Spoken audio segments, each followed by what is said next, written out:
Are women tripping when they get mad at their husband or boyfriend for liking women's pictures on social media?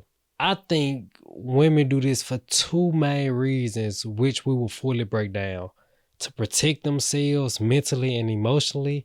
And the second reason is to protect the strength of the relationship.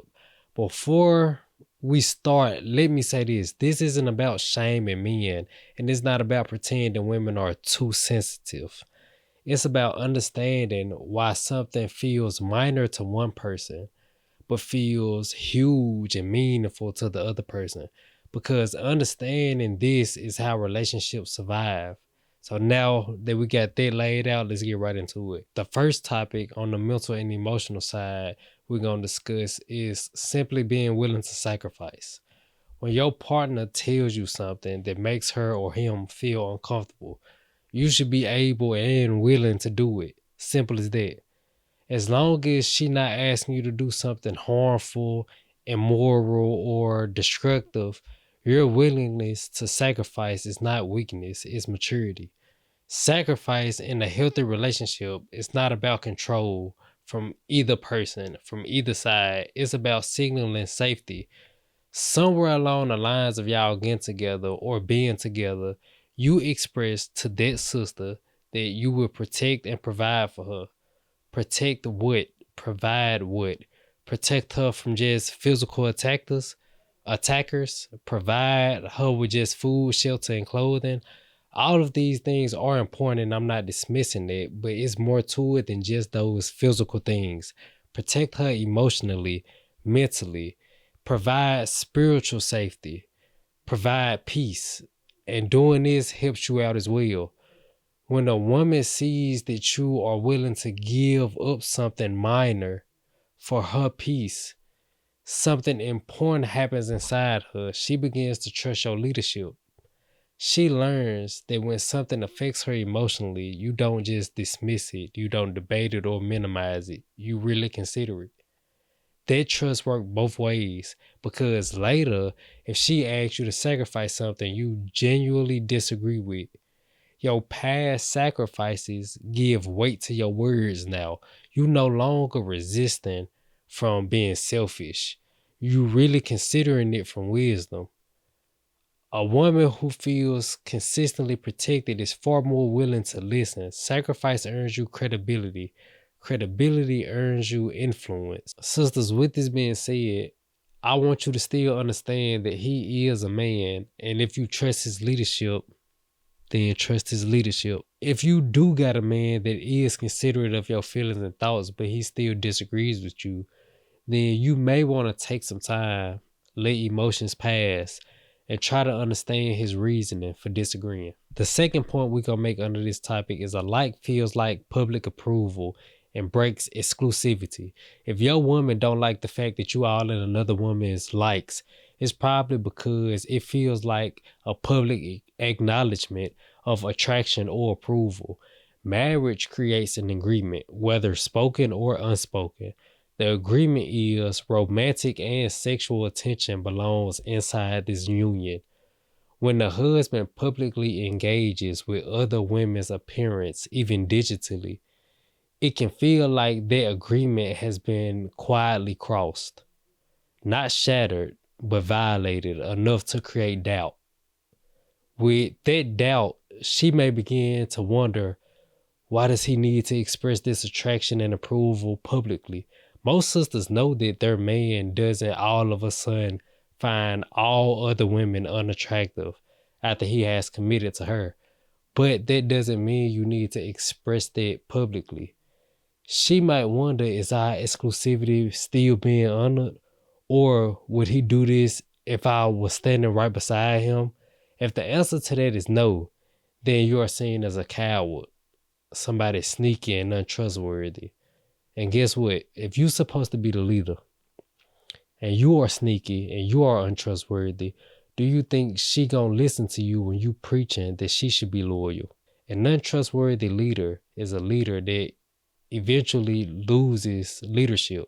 Jesus said, as a man thinks, so he is. So if you focusing your attention on ginormous cheeks on your timeline, It's only a matter of time for you try to really manifest that into existence. So she not insecure or tripping for trying to prevent that outcome. So if she tell you, hey, you need to chill on liking other women's pictures, cause as a man thinketh, so is he, and you giving your focus to these voluptuous cheeks on the timeline, she wise enough to say, all right, cool. If that's what he giving his attention to, that's what he gonna try to manifest into existence. So if I can communicate to him, hey, I want you to stop giving your attention to this, that can protect our relationship.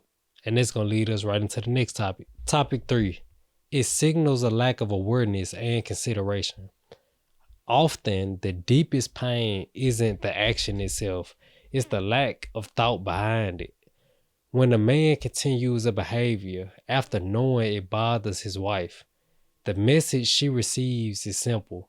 It's like he's saying, your discomfort is not my responsibility. That message slowly damages trust. A woman doesn't expect perfection. She expects consideration. I think about how my actions affect you, even when you're not present. When that awareness is missing, she may stop expressing concerns, not because she's at peace, but because she's tired of being unheard.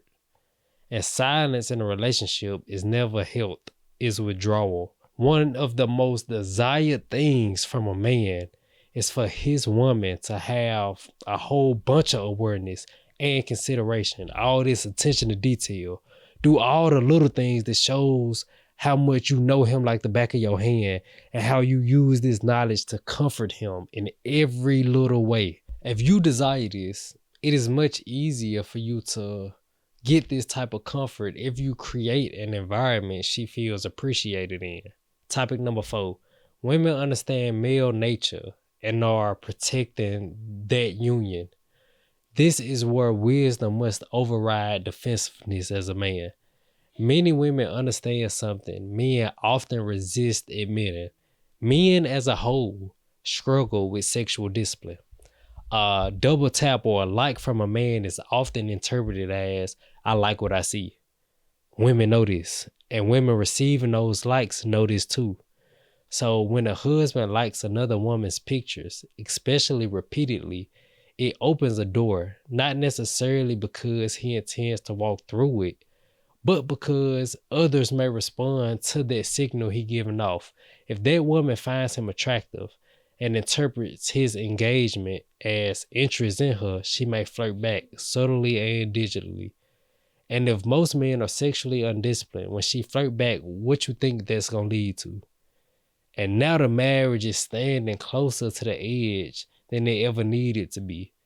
The wife who objects to this isn't insecure. She's aware. She understands patterns. She understands temptations. She understands how unions are lost, not in one moment, but through careless steps. Wisdom doesn't wait for danger to become obvious. It prevents it. Having a woman wise enough that's in your corner, that's looking out for the snares and traps that'll lead y'all in a divorced or unhappy state, that's a woman you want in your corner. Some brothers try to prefer a woman that's stupid so they can try to run game on her or manipulate her to follow whatever wicked agenda the brother got in his head. But when you got a wise woman and this wise woman challenges you, don't get so defensive to where you can't understand and acknowledge the wisdom that's coming from her. As a man, you're supposed to be wise enough to pick up on wisdom and gather wisdom from any place, anytime, anybody. So if this wisdom is coming from the mouth of your partner, of your wife, of your girlfriend, then accept it if it's wisdom. Use your discernment, be able to judge it and see if it's wisdom. It don't matter if it's coming from somebody old, young, female, male. Judge to see if it's wisdom, and if it is, apply it. So if this woman loves you and this woman tries to implement things that will protect the relationship, if you feel like you can't listen to her and listen to the guidance that's coming from her because she a woman and your ego just won't let you listen to women, you ignorant. There's no way around it. It don't matter. You got testicles, she don't got testicles. I said technicals. That's crazy. But it don't matter if you got testicles and she don't got testicles. That don't matter. Is she saying something wise? If the answer is yes, chop it up, leave it alone.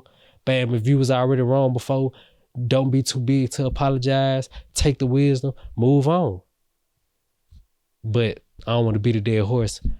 Topic number 5. The danger of even appearing to sin is a problem. There's a spiritual side that cannot be ignored to this topic. Both the Bible and the Holy Quran warn against not only sin, but the appearance of sin. In the Bible, believers are instructed to, quote unquote, abstain from all appearance of evil. Jesus goes further, teaching that lust itself, even without physical action, is a moral failure of the heart. The Quran commands believing men do not even approach zina, sexual immorality. Notice the wording. It does not say do not commit zina. It say don't even approach it. This is crucial. Approach includes behavior, signals, environments, actions that lead towards sin or make it plausible. The Quran also says, "O you who believe, avoid much suspicion. Indeed, some suspicion is sin." The wisdom is clear. Don't walk close to what can corrupt you. Even if a man has no intention of cheating, repeatedly liking provocative images creates the perception of lust. And perception matters not only for the marriage, but for the people watching. A man is responsible for not just his private intentions, but also the examples he set. If he normalizes what appears to be sin, if he looks like he endorsing it, that damage trust, that invite temptation. Wisdom avoid walking close to the line. If I'm liking all these social media pics of buns and cleavage, even if I'm true to my word and I'm not cheating on my wife and I don't plan on cheating on my wife, what if my friends, what if my nephew, what if my little brother see the type of stuff I'm liking? What does that signal to them in their mind? It appears is, yeah, I can still be married, but still lust out of these other women. The actions broadcast that even if that's not my intention. Now imagine the people, my nephew, my little brother, my friends, they look at me doing it online and I create that example, and then they go cheat on their wives or cheat on their girls. I gotta take responsibility for that. Perception has real effects, real world outcomes. So I'm gonna give y'all 2 historical events to further prove this example. We're gonna use Bill Clinton and Hillary Clinton. I got some time slots below, so if y'all want to skip ahead and don't want to learn nothing, go ahead. In 1985, Arkansas's governor, Bill Clinton, was a part of establishing something called the DLC. The aim of the DLC was to get the White House back from the Republicans by making the Democratic Party more liked by a certain group of people, Southern white males. To do this, they stole a page out of President Nixon's book. Let's appeal to the white supremacists. Show these Southern white men we with them. And the DLC's aim and agenda was obvious, taking a look at the campaign event that they organized for presidential candidate Bill Clinton on March 1st, 1992. It was a press conference held at the Stone Mountain Correctional Institute in Stone Mountain, Georgia. Stone Mountain is an iconic site for the American white supremacists. The initial sculpting of the mountain celebrating 3 Confederate soldiers was by a Klansman. Bruh name difficult, so I ain't even gonna try to pronounce it. But he also did Mount Rushmore. The modern Ku Klux Klan was born during a rally at top of Stonehill Mountain. For the next 55 years, Stone Mountain will be the site of the annual Labor Day cross burning. The name of the street that the prison is on is named after a legendary local Klan leader.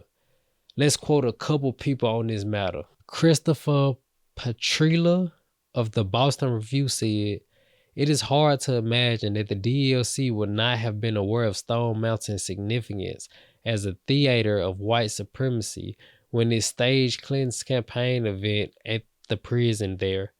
In fact, the choice of that particular place as a campaign stop arranging white political leaders in business suits in front of subjugated black male prisoners in jumpsuits is illegible except in the light of this history. Nathan Robinson said this iconic photo of 1992 sent the unmistakable message.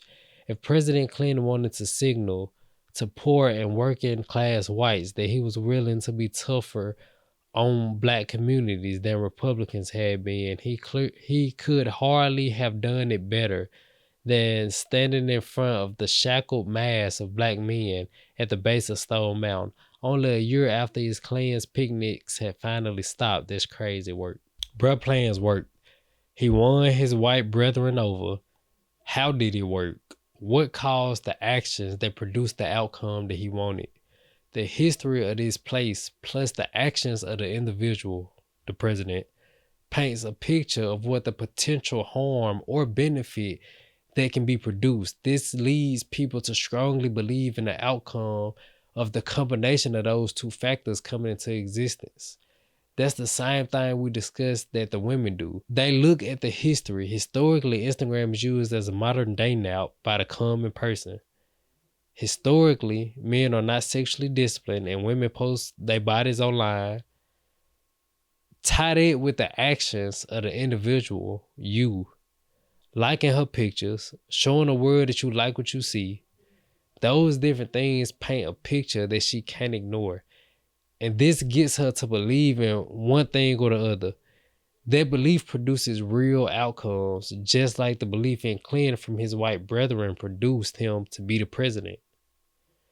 The main reason for the man in this example to be offended by his woman asking him not to like other women's pictures on social media, especially if the picture is to display her beauty, is really because the man probably don't understand the difference between the right to do something and the responsibilities he got in the marriage.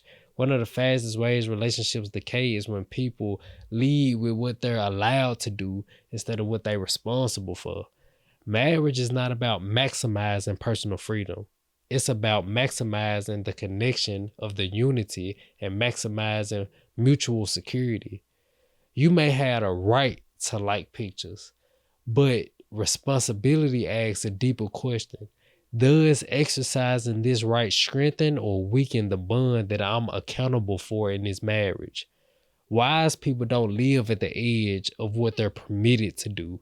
They live inside of the realm of what's best to do. Marriage requires a shift from individual logic to unity logic, where actions are not judged by legality, but by what's best. If driving under the influence is wrong, which person would you have the most confidence in? The person who doesn't drink at all, or the person who want to drink just enough until they right under what's considered illegal? Obviously the person who doesn't drink at all, but why? Because it makes more sense to trust the person who doesn't even come near crossing the line versus the person who desires to walk as close to the line as humanly possible without technically crossing it. That person untrustworthy, bro. Simple as that. You don't have enough love for what the outcome of the rule produces if you want to get that close to violating the rule. Wisdom avoids gray areas instead of negotiating them. But wisdom understands something pride often ignores. Most failures don't begin with rebellion, they begin with negotiation. A wise person doesn't ask, how close can I get without crossing the line? They ask, why would I need to be near the line in the first place? You trying to rationalize something, and rationalizing is the language that the ego uses to silence the conscience. Think about when you finna do something bad or do something wrong. You got to convince yourself to do it by trying to rationalize your wrongdoings. You would be like, it ain't that bad because, or I might as well do it because, or I just do super good tomorrow. That's the type of mind games we play with ourselves. Modern culture mocks restraint but suffers from not practicing it. Folks retarded. Restraint is mocked as insecurity. Boundaries are labeled control. Discipline is framed as repression. But look at the fruit of these actions, though. We live in the most sexually expressive era in history, bruh, and almost the most relationally fractured. We got more access, more exposure, more freedom, and yet more broken homes, mistrust, more infidelity, more loneliness. This is not coincidence. These go hand in hand. Restraint is not the enemy of joy. It is the guardian of joy. Culture mocks restraint because restraint requires accountability. It forces people to confront impulse instead of indulging in it, and folks don't like that. I hope I helped y'all with the thought process around social media and how we utilize it. I know I said I was going to give y'all 2 historical examples, but I was going to use Hillary Clinton and what she did as far as pushing out to the public, creating this public perception of black youth being quote unquote super predators. And after this super predators claim got out in the public, the arrest and murder of black youth increased. So once again, she put a perception out there. She put a belief out there. And from her putting belief out there, that had real world consequences and actions. The reason I didn't go deeper into it is because as I was thinking about the video idea, I was like, you know what? We just give one example of actual historical fact, and then the other example I did where I told y'all like how we rationalize, you see what I'm saying? So I gave a historical example, then I gave an example we can use in our personal life. So y'all let me know which one y'all like better. I just wanted to test the waters because I like going into the history. I like, let's get into the facts. Let's use some real world examples of how this gonna go on. So let me know what y'all like more. Do y'all like the historical examples or do y'all like the more interpersonal examples? I hope I was able to help y'all with the thought process around social media and how we should utilize it. If you're interested in growing with me in wisdom over topics about family, marriage, and growing as an upright man or woman, I got a digital product that contains the books that I have read about family, about the black community, the attacks on us, and how we can overcome them personally and unify collectively to reach our goals, build a strong family within the home, which leads to a strong nation outside of the home. And every new book I read will get added to this. It'll be constantly updated. So if you're interested in it, or if you want to receive a free consultation over whatever family matters may be troubling you, please contact the email located in the description. I hope y'all enjoyed this video of the Don't Be a Viking podcast. Y'all like, comment, share, subscribe, and whatever other thing I'm missing to help grow the platform. Y'all check in with the Instagram, with the TikTok, all that good stuff. And I will holler at y'all on the next episode of the Don't Be a Viking podcast. If y'all can't tell, I'm tired. What time is it? Almost 12 a.m. But I said I was going to record today. Let's get it.